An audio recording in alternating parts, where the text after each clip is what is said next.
السلام عليكم، انا مصطفى وائل، وفيديو النهارده موجه للدفعه الجديده اللي داخله كليه السنه دي، وهتكلم فيه عن اهم 7 اخطاء بيعملها طلبه الدفعه الجديده كل سنه في اول يوم او اول اسبوع، وتقدر تعتبره مكمل للفيديو اللي اتكلمت فيه بالتفصيل عن اول يوم جامعه. لو ما شفتوش هسيب لك اللينك بتاعه هنا او تحت في صندوق الوصف. يلا بينا نبدا فيديو النهارده. اول غلطه متعلقه باللبس، وهي انك تلبس وحش. لو كتبت في سيرش اليوتيوب اول يوم جامعه هتلاقي 30 فيديو بيقولوا لك روح الكليه باوسخ لبس عندك، روح بالشبشب، روح من غير ما تستحمى، وده كلام غلط في غلط. مظهرك هو واجهتك واللي الناس شايفينه منك، فلو لابس لبس مش حلو الناس هتاخد عنك انطباع برضه مش حلو. ده شيء بديهي ومفروغ منه. مش بقول لك لازم تلبس ماركات ولبس غالي، لا خالص، بس البس لبس لايق على بعضه ونضيف وعلى مقاسك. ولو محتار تلبس ايه، فقميص ساده او كراهات او تيشيرت بولو على بنطلون جينز ما فيهوش شغل وكوتشي جلد وساعه، طقم مناسب جدا لاول يوم. وطبعا اتكلمت اكتر عن موضوع اللبس ده في الفيديو اللي سايبه لك تحت في الديسكريبشن، اتكلمت بالتفصيل عن كل انواع اللبس اللي ممكن تلبسها واللي ما ينفعش تلبسها في اول يوم.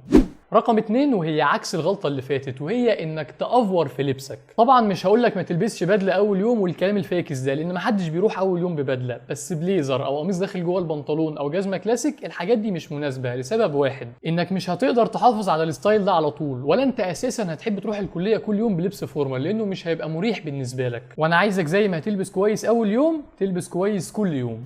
رقم 3، انك ما تهتمش بريحتك. انا ممكن اقبل انك تلبس وحش، بس ما اقدرش ابدا اقبل ان ريحتك تبقى وحشه، لانك لو لابس اشيك طقم في الدنيا بس ريحتك وحشه محدش هيتعامل معاك، كله هيهرب منك، كله هينفر منك، ومحدش هيبقى عايز يتكلم معاك او يتعرف عليك، ومش هتبقى عارف ايه السبب. هتبقى فاكر ان المشكله في شكلك او لبسك او شخصيتك، او الناس مش بتحبك عشان انت فقير او غني او اي حاجه من دول، بينما السبب الحقيقي هو ان ريحتك وحشه. قبل ما تروح الكليه بتستحمى وتغسل سنانك، ومفيش مشكله تاخد لبانه بالنعناع كده وتحط برفان. ايوه تحط برفان وانت رايح الكليه، ده الصح واللي اي راجل شيك بيعمله، مش زي ما بيقولوا لك في الفيديوهات التانية. ولو موضوع الريحه ده مشكله بالنسبه لك او مش عارف تتصرف فيه ازاي، تقدر ترجع الفيديوهات القديمه اللي عملتها عن ريحه العرق وريحه البق، وازاي تبقى ريحتك كويسه من غير برفان، وازاي تحط البرفان صح عشان يثبت معاك طول اليوم. برضو هسيب لك اللينكات بتاعتها كلها تحت في الديسكريبشن، وخليك فاكر نظافتك الشخصيه وريحتك اهم حاجه في مظهرك.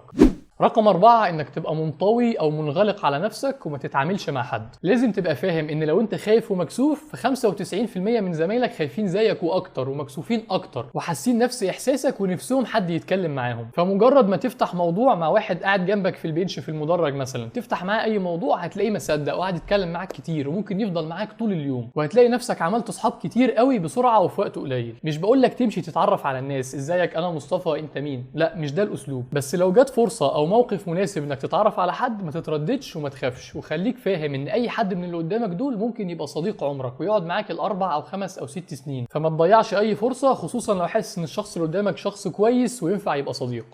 رقم 5، انك ما تحددش اهدافك. وايوه اهدافك في الكليه بتتحدد من اول يوم، لان كل حاجه بتعملها تبقى مبنيه على الاهداف دي. في واحد بيبقى هدفه من الكليه انه يذاكر ويجيب تقدير عالي ويتعين معيد، فساعتها هقول له انت لازم تبقى الاولويه بتاعتك انك تذاكر وتحضر كل المحاضرات والسكاشن، وتسال الدفعات الاكبر اشتري كتب ايه واذاكر منين واتابع مين من الدكاتره، تلتزم بالحضور وتاخد معاك كشكول وتكتب ورا الدكتور كل كلمه وما تفوتش اي محاضره. واحد تاني هدفه من الكليه انه يتبسط ويعمل علاقات كتير، هقول له ازاي تتبسط بسنين الجامعه، ازاي تعمل علاقات اجتماعيه، ازاي تصاحب كل الناس بسهوله. واحد تالت بقى هدفه انه يبقى شاطر وفاهم الماده العلميه لكن مش فارقه معاه الدرجات، ده هقول له اهتم بالتدريبات والسي في بتاعك، واحضر لدكتور فلان وذاكر من المرجع الفلاني. فكل واحد هيبقى ليه نظام ولايف ستايل مختلف حسب الاهداف اللي هو محددها لنفسه.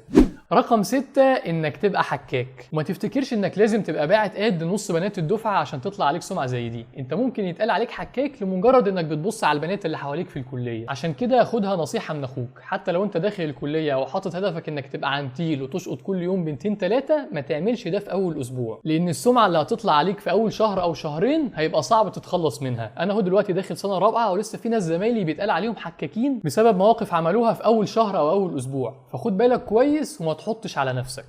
رقم 7، انك تتكبر على حد. لما تدخل الجامعه هتقابل ناس من كل مكان، ناس مرتاحين ماديا وناس لا، ناس من قرى وناس من مدن، ناس مثقفين وناس لا، ناس اذكياء وناس لا. اوعى تتعامل مع حد بانك احسن منه او انك تحتقره، ولو مش عايز تبقى خلوق او محترم فعلى الاقل عشان ما يكرهكش، لان مفيش حد بينسى الشخص اللي جه على كرامته او قلل منه. فالموقف اللي هتعمله مع حد النهارده سواء كان فعل او طريقه كلام او حتى بصه مش حلوه، ممكن يفضل فاكره سنه و2، وتلاقيه بعد فتره طويله بيحاول يأذيك او يضرك لسبب انت مش فاكره من من الاساس. وفي نفس الوقت ما تعاملش حد انه احسن منك، يعني لو كان اغنى او اذكى او جسمه احسن منك ما تعاملش حد معامله ان هو فوقك، او ما تتلزقش في حد. يعني خليك عارف انك مش احسن من حد بس برضه مش اقل من حد. ده كان فيديو النهارده، وهحاول الفتره الجايه اعمل فيديوهات تانية لطلبه الجامعه عن احسن اطقم تقدر تروح بيها تبقى سيمبل وشيك في نفس الوقت. لو الفيديو عجبك ما تنساش تعمل لايك وسبسكرايب عشان يوصلك كل الفيديوهات الجديده عن الشكل والشخصيه والعلاقات والرياضه واي حاجه تهم الراجل. وما تنساش تكتب لي في كومنت ايه اللي عايزني اتكلم عنه في الفيديوهات اللي جايه. شكرا لحسن استماعكم، سلام عليكم.